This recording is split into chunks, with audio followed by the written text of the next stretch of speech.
We're going to move on to Japan, which you had a very, it was 16 seasons, correct? 16 years, yeah. And you were there, you speak fluent Japanese. You had a vibrant and varied relationship with Japan.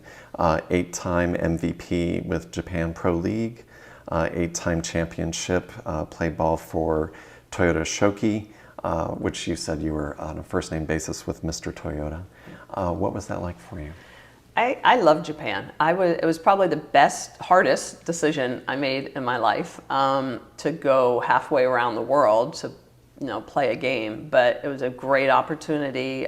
There were 2 women already over there playing, so that kind of was a comfort level for me. I had known them from playing summer ball in the US, so Lucy Casares and Debbie Schneider. Debbie was a catcher, Lucy was a pitcher. She was older than me, kind of tired of pitching, wanted to go more into coaching roles, so recruited me to come over and pitch. And it was hard that first year. I couldn't speak any of the language. I mean, my extent of my Japanese was like sushi and wasabi. That was it. I didn't know anything else. So having to learn to speak, to communicate with my teammates, because everybody else on the team was Japanese. It was only 2 foreigners per team. So everyone else was Japanese. And yeah, I learned to speak the language. I worked hard. I really got to blossom because now I was playing the sport year round. So I would go over in March. My season wasn't over till November.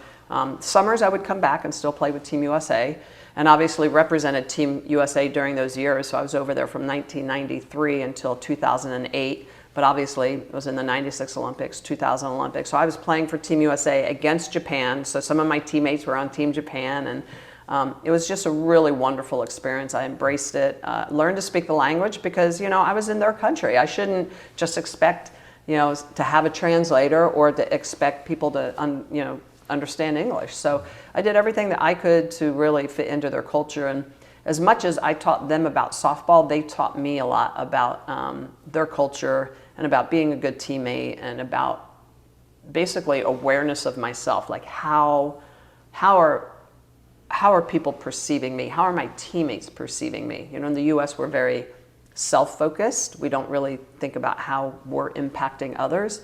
In a country like Japan, it's all about how you are impacting others. It's a complete opposite mindset.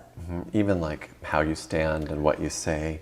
Correct. Can have an impact on how people perceive you and maybe even form an opinion. Absolutely. Did you find that your physical stature, your lighter hair and things like that made people gravitate towards you? Yeah, they called me the lioness. So immediately, because I had this big hair and I always threw with my hair down. So, I'm throwing these pitches and my hair is just flying. And yeah, it was, so I definitely had this persona over there of this like big, American, there's rah, pitching with all this energy and fire. And so the Japanese really embraced it and loved it. And, they'd call me the lioness. And I'd sign autographs for hours after games. Little boys, little girls would come up. And it was so great. It just taught me so much too, because, there were times if we lost a game that we shouldn't have lost. And I'd be so mad and so upset, and I'd come out of the stadium and there'd be 1,000 little kids, Misharu,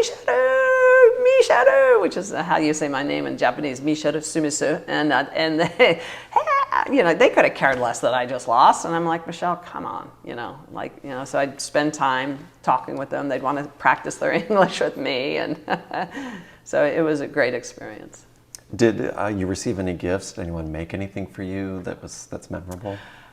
Yeah, all sorts of gifts. They were generous, the most generous people. Like everything from someone would give me a little Louis Vuitton like coin purse, because there's lots of coins of the Japanese currency, and I was, I was always fumbling with stuff. But all sorts of gifts. A kimono. Someone gave me a beautiful kimono. I've been asked to autograph cars and other people's, big like Coach, beautiful handbags, Louis Vuitton handbag. I mean, just the amount of respect and the generosity and the culture is just heartwarming. When was the last time you were there? Went back in 2018 to do a TV show for their national broadcasting system. NHK is the name of it. It's called The Miracle Lesson. And so they brought me over to coach a high school team for a week to categorize or basically log the improvement over that week. And that was pretty fun, pretty special. I was actually surprised. It'd been 10 years since I'd been back. And or actually it was about 9 years since I'd been back, and I was surprised how much of my Japanese I remembered. So I was pretty excited about that.